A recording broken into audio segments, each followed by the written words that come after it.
Баршаңызға сәлем. Бүгін біз сіздермен тауықтың төс етінен ерекше тағам дайындайтын боламыз. Ол үшін біз тауықтың төс етін тазалап, осындай үлкен тілімдер жасайтын боламыз. Тілімдеріміз тереңдеу болғаны дұрыс, еттің қалың жерлеріне біздің маринадымыз сиятындай.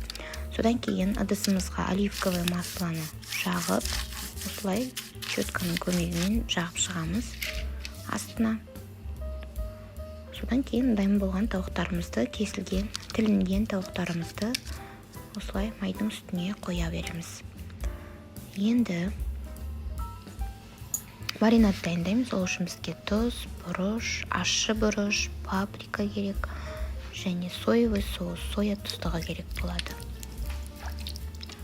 Оливковое масло және барлығын жақсылап араластырамыз.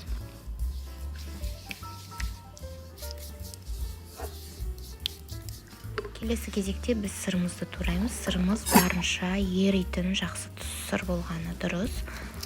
Мінекей көріп отқандарыңыздай қалыңдықта біркелкі етіп тураймыз.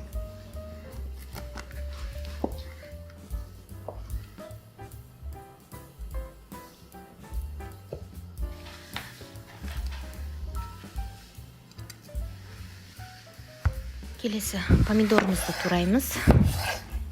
Ортасынан бөліп, керек емес жерлерін алып тастаймыз және де жаңағы сырдың қалыңдығында турайтын боламыз.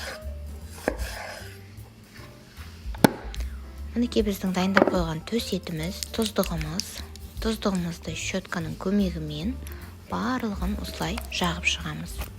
Барынша жақсылап сіңу мақсатында көптен кескен тілімдерге сіңдіріп, астына біріктіріп жағатын боламыз.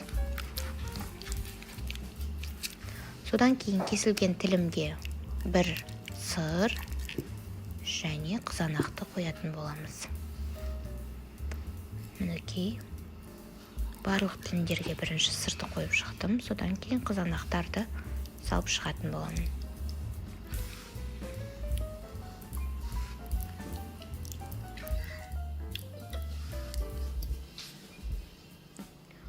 Қызанақ пен сырдың үстіне де тұздығымызды жағып шығамыз. Барлығына жағып, сіңдіру үшін өте дәмі болу үшін 200 градусқа 25-30 минутқа дайын болғанша саламыз.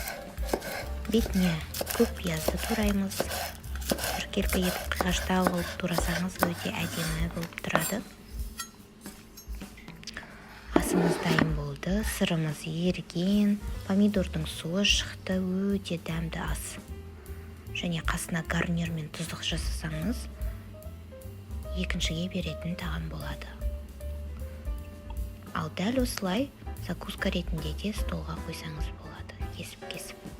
Астарыңыз дәмді болсын. Бізбен бірге болғандарыңызға рахмет. Каналымызға жазылып, лайк басып, комментарий қалдыруды ұмытпаңыз.